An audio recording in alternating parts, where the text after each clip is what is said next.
Sunod-sunod na hampas gamit ang bakal na bato ng tinamo ng lalaking dayuhan na ito. Ang babaeng ito naman, nakasaklob na nga ang muka at nakagapos pa mga paa, pero tuloy-tuloy pa rin ang pinaghahampas ng isang lalaki.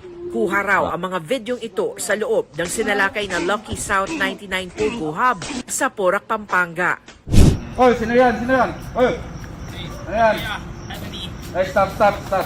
Laking gulat naman ng mga nagbabantay na mga miyembro ng Special Action Force nang lumabas ang lalaking ito mula sa gate ng compound.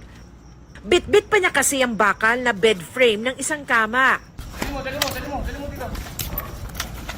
Ay, nakaposas yan? Sir, nakaposas, sir. Nakaposas pala siya dito at pinilit lang makalabas mula sa isa sa mga gusali. Tadtad siya ng malalaking pasa sa braso, likod at maging sa mga binti.